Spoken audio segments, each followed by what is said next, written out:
बहुत बहुत स्वागत करता हूं आपके अपने YouTube चैनल एजुकेशनल सुपरस्टार में।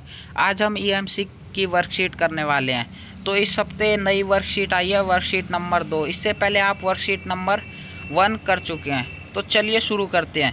इसमें आपको एक 7 मिनट का चैलेंज दिया गया है। तो हर EMC की गतिविधि के 2 भाग हैं। पहले गतिविधि को करते हैं और फिर उस पर अनुभव करते हैं। तो पिछली बार आपने EMC के महत्व को समझा। आइए इस बार EMC में दी गई एक गतिविधि को करके देखते हैं। EMC की हर गतिविधि के 2 भाग होते हैं, जैसा कि आप जानते हैं। गतिविधि पहले हम करते हैं और फिर उस अनुभव पर सोचते हैं। तो भाग 1 शुरू करते हैं। पहले हम गतिविधि करेंगे। तो चलिए जानते हैं क्या है गतिविधि। तो जैसा कि नाम से पता चलता है कि इस गतिविधि में आपको 7 मिनट में अपने आसपास उपलब्ध सामग्री से ऊंचा और मजबूत टावर बनाना है। आप किसी भी सामग्री वस्तु का प्रयोग कर सकते हैं। टावर ऊंचा और मजबूत होना चाहिए। आप यह गतिविधि अपने घर के सदस्यों के साथ भी मिलकर कर सकते हैं। हो तो शुरू हो जाइए। घड़ी में 7 मिनट का टाइम सेट करिए, अपने आसपास देखिए और बनाइए एक ऊंचा सा टावर, जैसा कि आप अपनी स्क्रीन पर भी देख पा रहे होंगे। यहाँ पर कुछ किताबों को रख करके एक टावर बनाया गया है।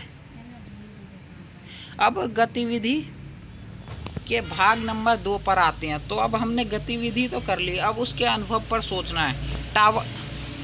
टावर बना लेने के बाद मज़ा आ गया होगा। तो अब गतिविधि के बारे में सोचने का समय है।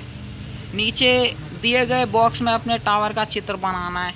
आपको इस टावर का चित्र बनाना है। आपने किसी के साथ मिलकर बनाया था या अकेले बनाया था, ये बताना है आपको, और आपको बनाकर कैसा लगा। तो यह चित्र बोतल कैन से बना था और यह मैंने अकेले बनाया था, जैसा कि आप अपनी स्क्रीन पर भी चित्र को देख पा रहे होंगे। हमारा टावर, ये मेरा टावर था। तो अब हम जानेंगे कि क्या आपको लग रहा है कि यह करते हुए आप रचनात्मक तरीके से सोच पाए। आप अपने जवाब पर गोला लगाएं। तो हाँ, इस गतिविधि को करने के पश्चात मुझे ऐसा लगा कि मैं रचनात्मक तरीके से सोच पा रहा हूँ, या इस गतिविधि को करने में रचनात्मक तरीके से सोच पाया। तो अब अगला क्वेश्चन है, क्या आप बता सकते हैं कि इस टावर को बनाने में आपने और किन क्षमताओं का इस्तेमाल किया। तो हाँ, मैं बता सकता हूँ। हमने निम्नलिखित क्षमताओं का प्रयोग किया। पहला क्षमता हो सकती है समस्याओं के रचनात्मक हल ढूंढना, लोगों के साथ मिलकर काम करना, प्रभावी रूप से सोचना, तथ्यों को समझना और निर्णय लेने की क्षमता, और बड़ा सोचने की क्षमता। क्योंकि इस गतिविधि में लिखा ही था एक बड़ा टावर बनाना है और वो मजबूत भी बनाना है। तो एक निर्णय हमने लिया, तब जाकर के हमने एक टावर बनाया। तो दोस्तों, ये वर्कशीट यहीं पे समाप्त होने जा रही है। तो इसकी कुछ अंतिम लाइनें रह रही है, वो पढ़ते हैं।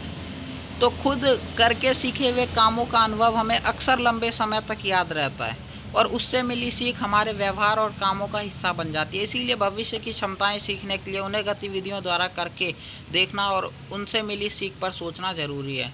तो ये बहुत सही बात है दोस्तों।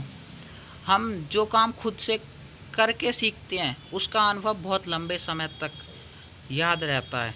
और कोई भी किसी भी प्रकार की जो क्षमता है उसको अगर हमें सीखना है तो दिन प्रतिदिन की गतिविधियों को देखेंगे और उनसे मिली सीख पर अगर हम सोचेंगे तो हमारा माइंडसेट बिल्कुल एंटरप्रेन्योर माइंडसेट की तरह हो जाएगा। तो दोस्तों, ये वर्कशीट यहीं पर समाप्त होती है। मिलते हैं हम आपसे अगली वीडियो में, तब तक के लिए बाय बाय। अगर आपने वर्कशीट नंबर 1 कंप्लीट नहीं किया तो आप लिंक डिस्क्रिप्शन में दिया गया, आप वहां से उसे कंप्लीट कर सकते हैं।